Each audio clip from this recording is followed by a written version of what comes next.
एक प्रेरणा कथा, सिकंदर और अरस्तु, अलेक्जेंडर एंड अरिस्टोटल। इतना तो आप जानते ही होंगे कि सिकंदर महान के गुरु और शिक्षक अरस्तु थे। उनके बारे में बहुत से लोकप्रिय प्रसंग हैं। ऐसा ही एक प्रसंग हम आपको आज सुनाने जा रहे हैं। उन दिनों में सिकंदर अपनी युवावस्था के नजदीक था।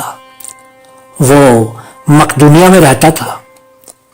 सिकंदर था तो बहुत ही शांत स्वभाव का, लेकिन वो बहुत ही हठी था और एक बार जो काम करने की ठान लेता था उसको करके ही दम लेता था।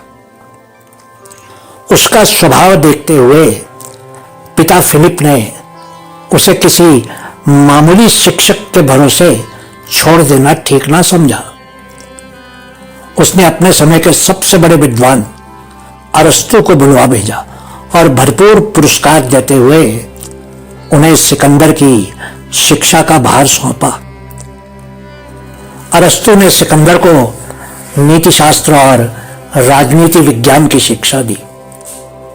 उन्होंने उन बेहद कठिन सिद्धांतों के बारे में भी उसे बताया जिसे उस समय के दार्शनिक लोग महज अपने दो चार चुने हुए शिष्यों को ही बताया करते थे, वह भी मुंहजबानी। शिक्षा प्राप्त करने के बाद सिकंदर विश्व विजय के अपने अभियान पर निकल गया। जब सिकंदर एशिया में था, उसे खबर मिली कि अरस्तु ने उन सिद्धांतों पर कुछ किताबें लिखी हैं।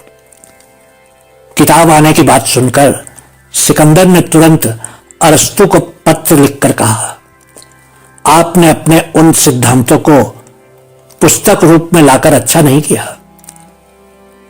जो बातें सिर्फ मुझे ही बताई गई थी, अगर वह सबके लिए सुलभ कर दी गई तो फिर मेरी शिक्षा और दूसरों की शिक्षा में अंतर ही क्या रह जाएगा।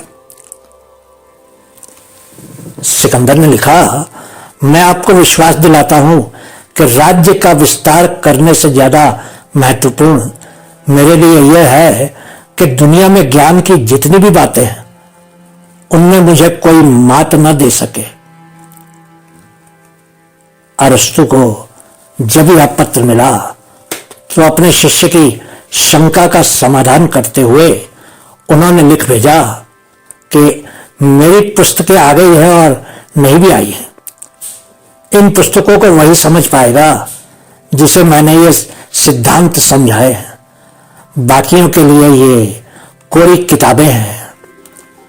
बहुत कम लोग जानते हैं कि अरस्तु की इन पुस्तकों में मेटाफिजिक्स की गुत्थियां थी जिनसे सिकंदर पहले ही अवगत हो चुका था। बहुत बहुत शुक्रिया।